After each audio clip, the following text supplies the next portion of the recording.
When you're talking Jeep, you're talking Coons. Good morning, America.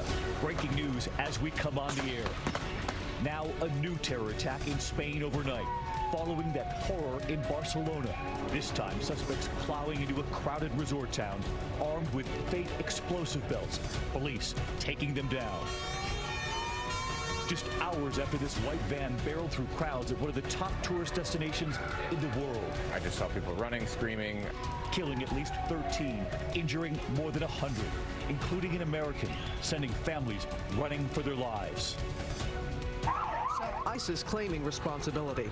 And this morning, the urgent manhunt. The driver still on the loose. As we learn more about the victims and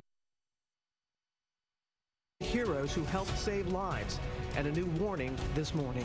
Terrorists around the world should know the United States and our allies are resolved to find you and bring you to justice. Authorities here in the U.S. on high alert.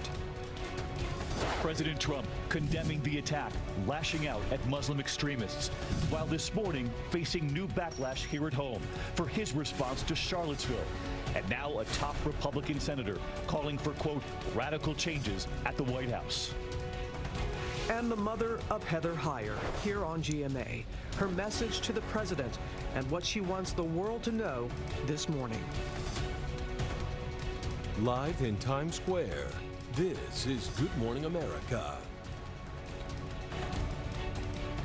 Good morning, America. And as you can imagine, it is a very busy Friday morning. We want to get right to the latest on those deadly terror attacks in Spain. You're looking live at Las Ramblas. That's in the heart of Barcelona. Once again, packed with tourists, as you can see, after that horror. A driver killing at least 14 people and injuring more than 100. And rather this morning, an American woman is now pleading for help, trying to find her husband after they were separated during that attack. And that incident is now being linked to two others in Spain, the latest one overnight just south of Barcelona, where police took down 5 terror suspects after they drove through a crowd as well. Also overnight, monuments around the world lighting up or going dark in solidarity with Spain, including the World Trade Center right here in New York. And just an hour ago, a moment of silence in Barcelona. The King of Spain and hundreds there remembering the victims. We do have team coverage this morning, starting with ABC's James Longman, who is in Spain for us at the scene. Good morning, James.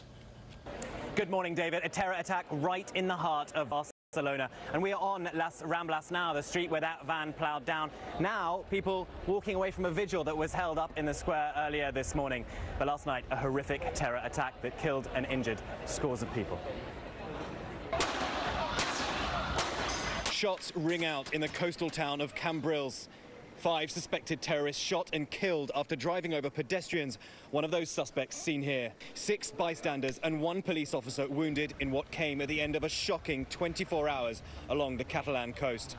Authorities saying this morning the attack is linked to the terrorist assault on Barcelona earlier on Thursday. At just before 5 p.m., a white van turning from a side street onto Catalunya Square in Barcelona's Las Ramblas district, a popular and famously crowded tourist area.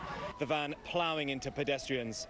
Heard screams of people to my left, and when I looked up, saw the white van, and it must have been doing 80 to 100 kilometers an hour down a pedestrian walkway and just knocking people over at high speed. I know people under the van just kept going, and so he kind of stopped opposite to where I was standing. The van speeding down this path in red at 50 miles an hour, traveling 1,000 feet before coming to a halt. The front of the van smashed. The police were immediately on the scene and telling everybody to kind of evacuate the area and go into the shops. Rebecca says she was almost hit by the van, and as you were walking back, the truck nearly hit you. Yes, exactly. She left the restaurant where she works to cross the street, the vehicle missing her by inches. The blood and injured children still haunt her. Police on foot began combing the streets as the driver of the van fled. He's still at large this morning. In all, 14 people dead and over 100 hurt. At least 1 American suffering minor injuries. Authorities arrested and then released Driss Ukabir. He's reported to have told police that his identity documents were stolen before they were used to rent the van. Police believe he was not the driver. Another man is also in custody, and authorities say a third man was shot and killed after running a police roadblock. Officials also linking the 2 attacks to an earlier explosion that destroyed a home in Alcanar, 100 124 miles from Barcelona. The explosions were initially reported to have been caused by gas canisters. Today, the fight against terrorism is the principal priority.